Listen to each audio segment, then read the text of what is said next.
পাকিস্তান বিৰোধী জনসংখ্যাত গৌৰৱ গগৈ নলয়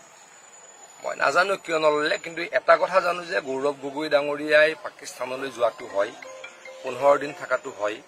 গৌৰৱ গগৈ ডাঙৰীয়াৰ পত্নীয়ে পাকিস্তানত কেইবা বছৰো আছিল পাকিস্তানৰ এটা সংস্থাৰ পৰা তেখেতে নিয়মিতভাৱে দৰমহা লৈছিল আৰু এটা অত্যন্ত গুৰুত্বপূৰ্ণ কথা ভাৰতবৰ্ষৰ এজন সাংসদৰ নাবালক সন্তান যেতিয়া ব্ৰিটিছ নাগৰিক হয় আমাৰ কাৰণে কষ্টকৰ হয় আজি যদি মোৰ 10 বছৰীয়া ল'ৰাটো ব্ৰিটিছ নাগৰিক হয় আমেৰিকান নাগৰিক হয় সেইটো চিন্তনীয় বিষয় কিন্তু মোৰ ল'ৰা 25 বছৰ হৈ গলে নিজে যদি ডিসাইড কৰি কৰবাত বাহিৰত গুচি যায় তেতিয়া এটা বেলেগ কথা তেতিয়াও হয়তো মই কম মোৰ ল'ৰাক যে ভাৰতীয় নাগৰিকত্ব নেৰিবি কিন্তু এজন 3 বছৰীয়া ল'ৰা 4 বছৰীয়া ছোৱালীৰ নাগৰিকত্ব কোনে এৰি দিব লাগে পিতৃ মাতৃয়ে কাৰণ 3 বছৰীয়া 4 বছৰীয়া ল'ৰা ছোৱালীয়ে লিখিব নাজানে ৰিনাউন্স কৰিব নোৱাৰে 25 বছৰীয়া 20 বছৰীয়া ল'ৰা এজনে বা ছোৱালী এজনীয়ে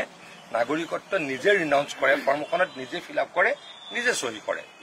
কিন্তু 3 বছৰীয়া 4 বছৰীয়া ল'ৰা ছোৱালীৰ ৰিনাউন্স কোনে কৰে পিতৃ মাতৃয়ে কৰে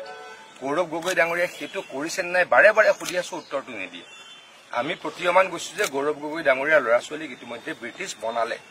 যেটো আমাৰ কাৰণে অখনি সংসদ দেশৰ আগৰেকি সাংসদে যদি ব্ৰিটিছৰ প্ৰতি যি ব্ৰিটিছে আমাক শোষণ কৰিছিল আমাক অত্যাচাৰ কৰিছিল সেই ব্ৰিটিছৰ প্ৰতি যদি তেখেতলোকৰ অনুকম্পা থাকে তেনেকুৱা লোকৰ নেতৃত্ব ভাৰতবৰ্ষত কিমান সুৰক্ষিত ভাৰতবৰ্ষত তেনেকুৱা লোকৰ নেতৃত্বত কিমান সুৰক্ষিত হ'ব চিন্তনীয় অসমৰ ৰাইজক এই কথাটো চিন্তা কৰিবলৈ আহ্বান জনাইছো